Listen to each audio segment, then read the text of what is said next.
20 anni. 20 anni. 20 anni. 20 anni. 20 anni. 20 anni, ok. Volevo iniziare leggendo una piccola poesia di Rimbaud che dice, la so quasi a memoria, però magari la leggo qua dal computer: l'amico non ardente, non fiacco l'amico, l'amato non tormentatore, non tormentato l'amato, l'aria e il mondo non ricercati, la vita. Era questo allora? A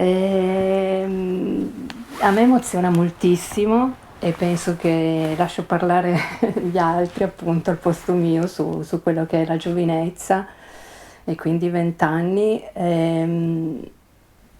Mi ha molto toccato e secondo me c'è un po' dentro questa piccola poesia quello che i 20 anni sono. Questo l'amico non ardente, non fiacco l'amico, l'amato non tormentato, non tormentatore, l'amato. Quindi in qualche modo una ricerca di semplicità, di essenzialità. Non è ancora arrivato il tempo della confusione, del tormentarsi in amore, del farsi del male, dell'attorcigliarsi attorno ai pensieri, ma c'è la vita nella sua estrema semplicità. Per me in quegli anni sarebbe stato anche molto auspicabile, cioè l'avrei cercato, l'avrei desiderato un contesto che potesse in qualche modo orientarmi, indicarmi una via e, e non l'ho trovato per niente, per niente. E da una parte forse questo è stato anche un bene, cioè pensavo recentemente che forse questo è stato anche un bene perché il fatto di restare a lungo in una sorta di impasse cioè, di custodire a lungo queste domande, anche questo bisogno appunto di trovare le parole o di trovare la via per articolare queste domande. È vero, ha richiesto tempo, forse più tempo, non era detto che potesse portare a qualcosa di certo, di chiaro, però poi questa lunga gestazione sicuramente ha fatto sì che poi invece tutto avesse una chiarezza. Forse adesso capisco che c'è una specie di curva fisiologica, non lo so, forse come specie che abbiamo, in cui c'è quel tratto di età in cui qualcosa spinge tantissimo da dentro e poi è destinato ovviamente a rarefarsi nel tempo, negli anni. Ma in quel momento lì tu non hai la percezione di come poi tramonterà, quindi ti sembra una strada infinita, incredibile. Il senso di libertà, proprio andare via di casa, avere una casa propria, in condivisione, avere tante curiosità a portata di mano e tanta anche facilità ad afferrarle. Probabilmente il sentimento è maggiore rispetto ad adesso, di quella libertà, di quella passione, di quella spinta, curiosità, per un mare di cose proprio. Ho fatto un po' fatica a ritrovare questo Alessandro a 20 anni perché era un po' un'ombra. C'era un periodo che quasi non c'ero io. Ti spiego perché. Perché venivo da un'adolescenza bella e difficile come per tutti e poi mi ero staccato. Abitavo in una cascina fuori Milano. Stavo moltissimo da solo, facevo finta di andare all'università a studiare lettere, studiavo un sacco il sassofono invece, ascoltavo un sacco di musica, leggevo tantissimo, però ero molto chiuso in me stesso e non avevo ancora combinato niente artisticamente, per cui ascoltavo, suonavo il sassofono, leggevo, mi impregnavo di cose e probabilmente è il periodo in cui è partito tutto, però è un periodo in cui io quasi non ci sono, è un periodo buio. All'inizio dei 20 anni ero così.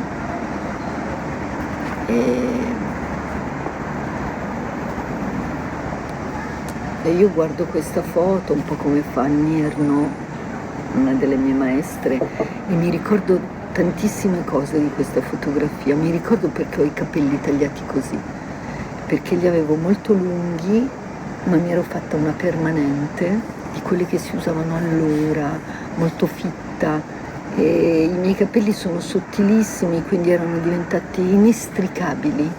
Per mesi non mi sono pettinata, avevo proprio, perché ero stata a fare uno dei miei primi viaggi. Madonna, quante cose si facevano per la prima volta allora. In R4 eravamo andati fino in Irlanda in 4, in campeggio, è piovuto tutto il mese, quindi io avevo la testa, a parte che mi sono beccata la cervicale lì, ma poi avevo tutta la testa sempre umida con questi capelli con la permanente. Sono tornata e mi sono tagliata i capelli. Mi ricordo di aver suscitato uno spavento dentro di me e dentro gli altri. È stato, credo, questo più faticoso, di andare in questa incertezza con le proprie forze, che però sono i 20 anni, sono quello che fanno tutti, prima o poi. Quindi ricordo l'attesa di queste 100.000 lire che arrivassero, e ringrazio mio padre e mia madre per questo.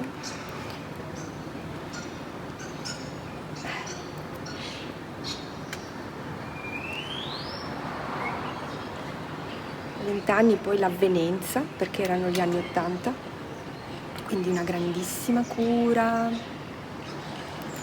del mio aspetto fisico, i capelli, le ciglia finte, il trucco, dei bijou, per non parlare poi delle esibizioni, queste ancora le prime dentro l'ambito della danza jazz. C'era la possibilità di lavorare anche al di là, appunto, nel teatro in una maniera professionale. Insomma, trovavi nelle discoteche diversi contesti, così il modo di lavorare. In quegli ambiti c'era molto divertimento, mi ricordo, veramente tanto divertimento e anche trance, mi viene da dire, la trance di proprio credersi un dio, ma neanche non saperlo, cioè non è che pensavo sono un dio, ma io e i miei fratelli siamo bellissimi.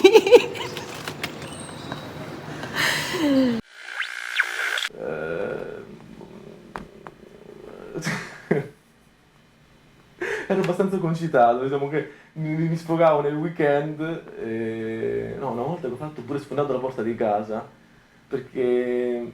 Sì, vabbè, perché non riuscivo ad aprirla. I miei avevano lasciato le chiavi nella toppa dall'interno e non riuscivo ad aprirla con le mie chiavi. E ho cercato di suonare il campanello, non si svegliavano e io ho cercato di chiamarli al telefono, lo stesso non si svegliavano, alle 3 di notte c'era un suono di piombo. E alla fine ho sfondato la porta. Beh, stavo un po', anche in quel momento, ero sempre nei fumi un po' dell'alcol e di altre sostanze, e quindi mi ricordo questa cosa, che ho sfondato la porta di casa, e i miei non si sono svegliati nonostante io abbia sfondato a spallate la porta di casa, e io poi ho lasciato la porta a terra e sono andato a dormire, e il giorno dopo i miei hanno trovato la porta sfondata a terra, e io non mi ricordavo di nulla. E mi sono alzato, ho visto la porta appoggiata al muro, alla parete della cucina, ho visto un attimo la faccia di mio padre, e poi io ho realizzato che avevo sfondato la porta di casa e mi sono vestito e sono scappato. Mi truccavo tantissimo e avevo questo trucco nerissimo, mi facevo proprio gli occhi tutti neri, poi mettevo questo fondotinta molto molto chiaro e con il Vinavil mi attaccavo sempre un brillantino che compravo in merceria, ogni giorno riattaccavo e questa specie di maschera proprio che avevo, tanto che spesso non facevo neanche il bagno al mare, per dire, mi ricordo che con delle amiche di scuola che loro facevano il bagno, no, io il bagno non lo potevo fare perché ero così, era come un tentativo anche di definire probabilmente non so, il fatto anche di voler essere artista.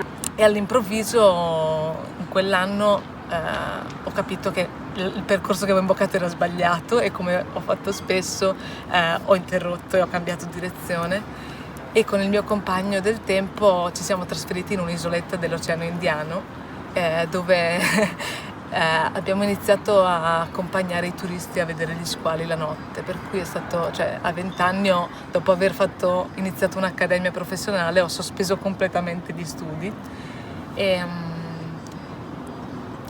letteralmente dall'altra parte del mondo penso che sono stata 6 mesi su questa piccolissima isola di 1 chilometro quadrato.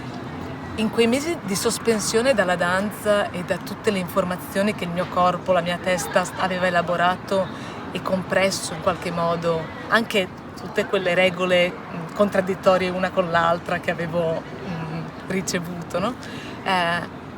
In quei mesi è stato come aver digerito tutto, fatto pulizia e sono tornata diversa. E quindi per la prima volta vedere danzatori, danzatrici, creature incredibili relazionarsi con l'urbano e con l'imprevisto dell'urbano, quindi non per forza chiamata del pubblico, cosa totalmente nuova per me,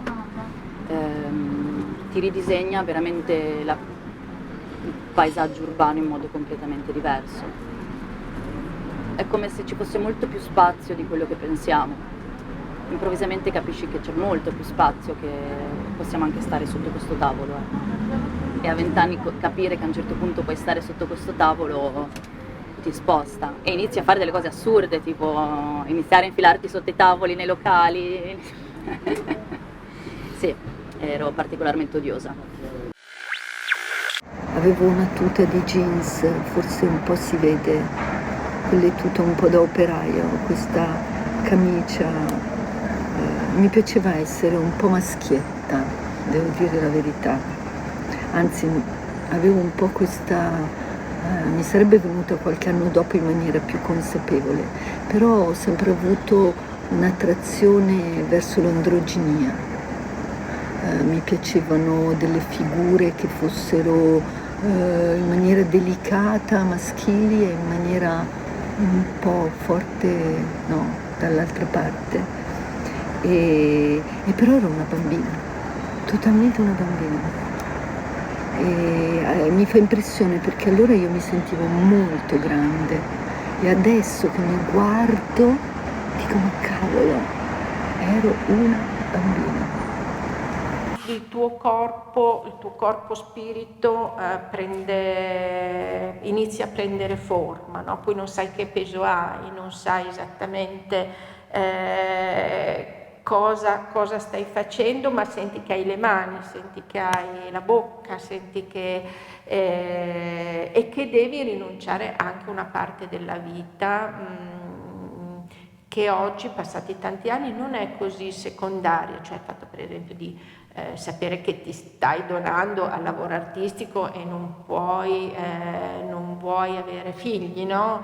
O non puoi che è un po' la stessa cosa, e che quindi questo corpo che adesso è più definito non avrà la cura di quel figlio, no? Comunque, quindi è interessante anche questo, no? Pensare che appunto oggi potrei avere abbondantemente un figlio grande, una figlia grande, e quella scelta a 20 anni, perché poi è stata una scelta forte, in qualche forma eroica, perché no? E quindi in questo senso i miei 20 anni sono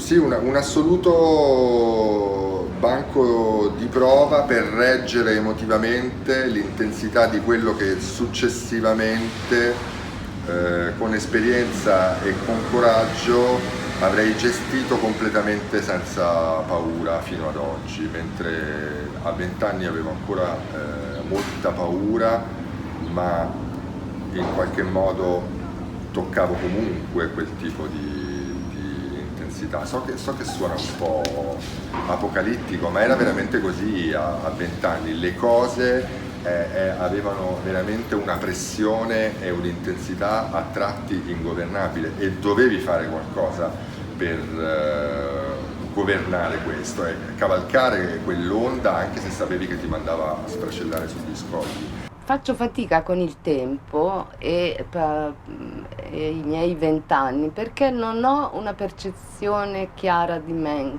in quel periodo. La percezione di me ho cominciato ad averla pochi anni fa. Ero sempre fuori, ero sempre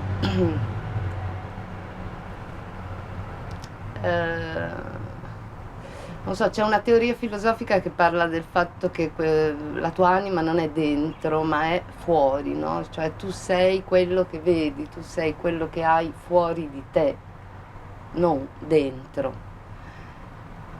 E forse i miei 20 anni erano il periodo più animesco di tutti, nel senso io ero molto vorace di quella cosa lì, anche perché fino ai 18 ho vissuto sempre a Sabbioneta, vabbè, studiavo a Mantova, ma il mio panorama era limitato, cioè era anche un po' degradato se vuoi, no? Cioè, il fatto di andare a studiare a Firenze è stato la prima esplosione di tutto.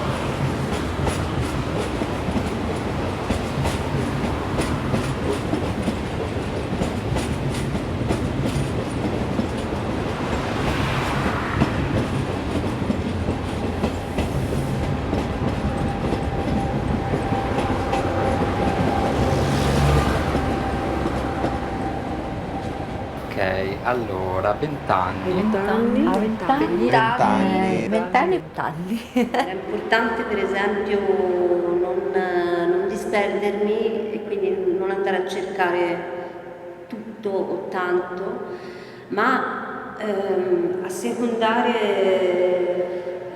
qualcosa, entrarci dentro e farmi un'esperienza di vita. In questo senso ecco, è venuto il desiderio di andare a New York, di partire e andare a vivere a New York e quindi confrontarmi, no, con un luogo, con una città, con la solitudine,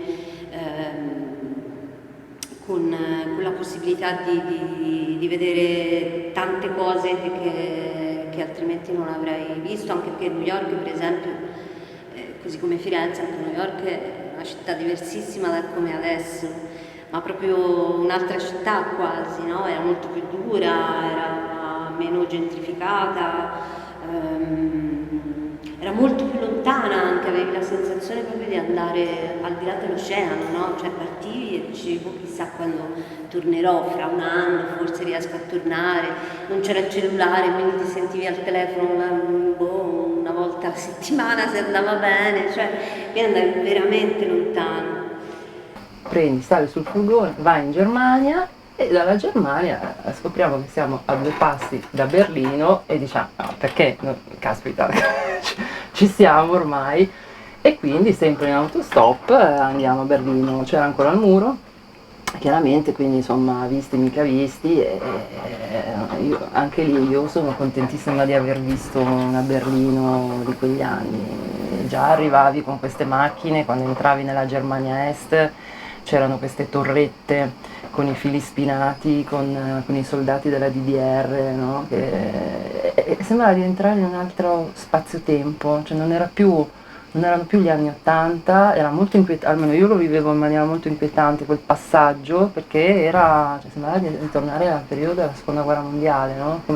come energia, no? che respiravi.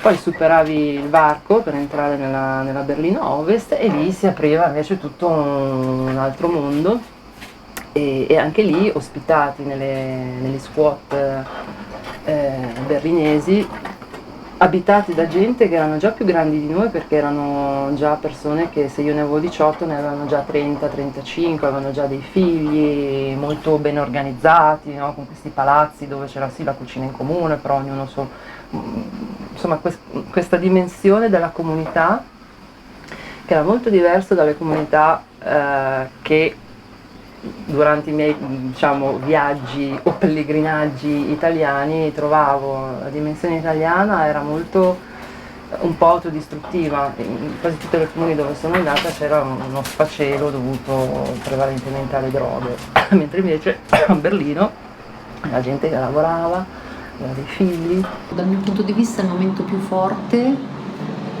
da quando siamo arrivati con il mio gruppo appunto di teatro, arriviamo appunto catapultati a Bamako in questa situazione incredibile, perché roots proprio a dir poco, quindi l'impatto è fortissimo.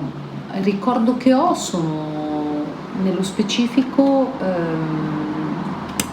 una festa tradizionale a cui siamo stati invitati, per cui arriva questa tipa che conosciamo lì con un'enorme valigia piena di vestiti tradizionali, bubù, eccetera, e ci veste tutti, per cui tutto il gruppo viene vestito, diciamo, io praticamente mi becco questo gran bubù proprio imperiale, color salmone, con tanto di fularone in testa, appunto mi fanno questa vestizione. E a quel punto siamo pronti per arrivare alla festa tradizionale, che era il Palais des Congrès, un palazzo del congresso, quindi c'è questo scenario abbastanza incredibile. E io mi ricordo appunto che, ma chi c'era se lo ricorda, perché io proprio sono andata fuori di testa, proprio varco la soglia del Palais des Congrès e cioè mi sentivo Marco Polo proprio. Cioè praticamente uno scenario, la meraviglia, la musica, ma indescrivibile, l'eleganza, perché poi appunto Mali, no? Una donna maliana che balla, cioè non c'è niente di più elegante, suave, cioè. Quindi praticamente urlavo, io facevo così perché era fortissimo. Un viaggio che ho fatto in Vespa, avevo 21 anni, e a Londra, sono andato in Vespa a Londra su, poi mi sono fermato là. Squatter, con abbiamo squattato una casa, a quel tempo ho preso la social security, quindi soldi del denaro pubblico, insomma, che a quel punto c'era welfare molto forte in Inghilterra, quindi vivevamo facendo niente. E la cosa più impressionante che mi ricordo di Londra è che sono riuscito a passare all'incirca dopo un po' 20 giorni senza mai vedere il sole, proprio mai, solo giallo. Londra è gialla, Londra ha questa illuminazione giallissima, e mi ricordo noi andavamo a letto tardissimo e ci svegliavamo tardissimo, non riuscivamo mai a vedere il sole, quindi erano questi periodi lunghissimi, e io con allora Yula, la persona con cui vivevo, la mia ragazza con cui stavo insieme, proprio siamo andati anche un po' in esaurimento nervoso per questa cosa, perché sembra, cioè, normale, veramente fortissimo, era questa vita fuori dalle regole. E a New York io ho scoperto la cosa più terribile del mondo, cioè lì ho scoperto che io non potevo, ero andata per nutrirmi, ma non potevo frequentare nessun tipo di classe dei grandi maestri.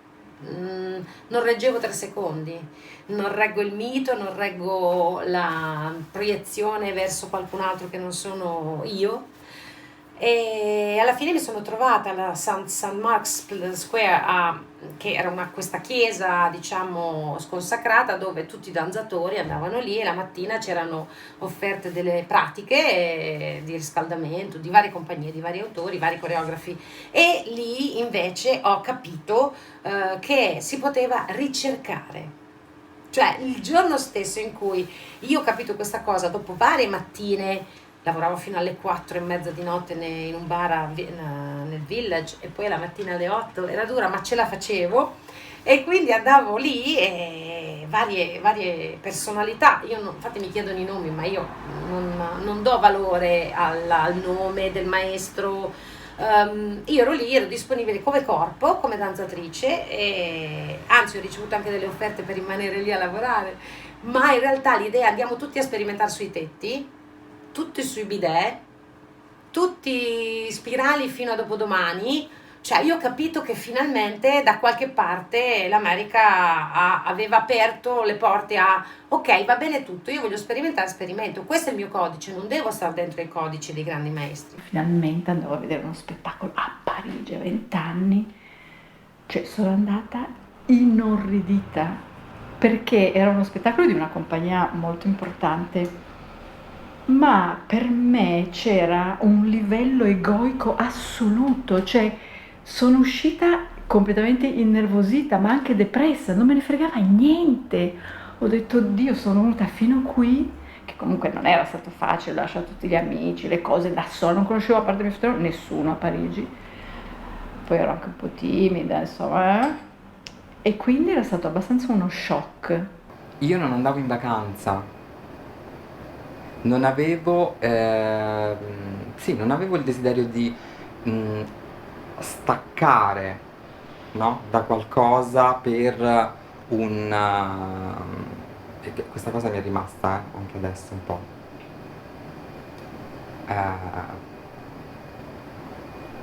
Turismo io è una cosa che continuo a non capire bene, no? Staccarsi da cosa?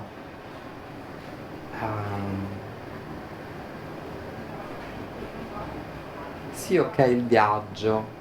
Non lo so, è un discorso un po' strano che forse non ho neanche ben approfondito dentro di me, però era abbastanza arrivare a Reggio Emilia e era veramente già pieno di possibilità, di incontri, di incroci.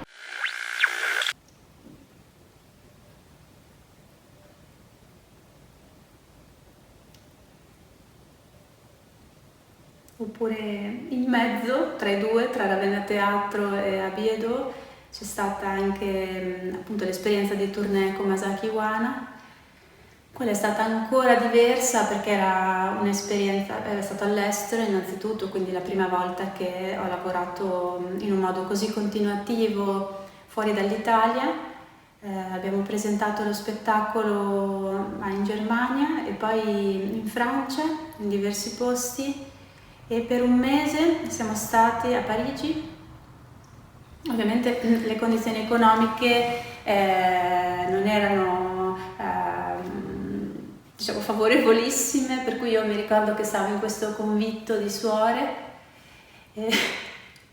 e avevo questa celletta dove c'erano molte studentesse principalmente. Era un periodo molto... mi sono trovata anche lì, siccome lì ero da sola, perché poi le altre danzatrici erano collocate in posti diversi, e quando avevo dei giorni liberi o il giorno prima dello spettacolo, avevo preso l'abitudine a girare con la metro, giravo, a volte anche in pigiama. È stato strano quel periodo lì, così di proprio vagabondaggio. In questa città prendevo la metro e vedevo dove sbucavo, quindi ho tutte le stazioni ho fatto, ho soltanto una, non ne ho dimenticata nessuna. E così era proprio quasi una forma di meditazione. Molto spesso veramente ero in pigiama, mi alzavo e poi cominciavo a girare, avevo fatto l'abbonamento. Mi ricordo di essere andato, non so, andavo in Toscana, mi fermavo in delle strade di campagna perché dovevo fare le note lunghe del sassofono, che era anche una forma di auto-ipnosi, secondo me. Ero molto disordinato nello studio dello strumento e quindi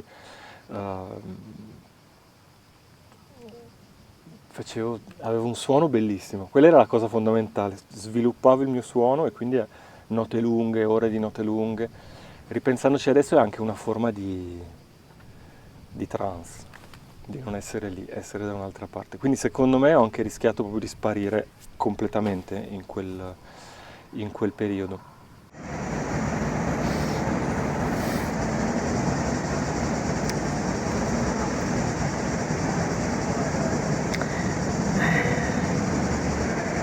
Questa è l'altra foto perché, come dicevo all'inizio, i 20 anni sono stati anche l'incontro proprio con le batoste. Questa è stata una batosta particolarmente dura. Chiaramente qua stavo giocando, stavo già facendo la scuola di teatro, sicuramente mi ha salvato in quel periodo l'idea di rappresentazione di me. Non che fosse consapevole, assolutamente, però diciamo che stavo male. Mi sarei resa conto di questo male anni dopo, però a 20 anni è cominciato proprio il male di sapere che se io andavo a braccia aperte verso le cose, la realtà, mi potevo beccare delle batoste affettive, d'amore, ma anche proprio di, come posso dire, di fiducia, prima di tutto. Ti fidi e poi il sentirsi presa in giro, il sentire che venivo da un paese, cioè tutto quello che io pensavo di essermi lasciata alle spalle, semplicemente partendo, dopo un paio d'anni a Bologna ha cominciato a cascarmi addosso.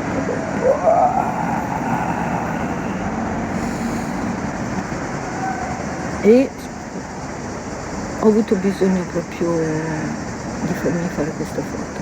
Non era una persona molto espansiva, molto silenziosa, molto silenziosa. Anche con un modo osservavo molto la realtà senza mai dire niente. Ed era una cosa di cui mia madre ogni tanto mi rimproverava, soprattutto quando ero molto piccola, perché mi mettevo a fissare le cose e le persone che non conoscevo e non giustificavo il perché le guardavo. Tant'è vero che poi questa dimensione del silenzio l'ho un po' difesa, ho cominciato a disegnare, da piccola disegnavo, veramente chiudevo la stanza e stavo ore a disegnare. Quindi in qualche modo probabilmente si sono alimentate a vicenda la modalità di guardare, di osservare, di stare nel piccolo anche, nel dettaglio, attraverso il disegno.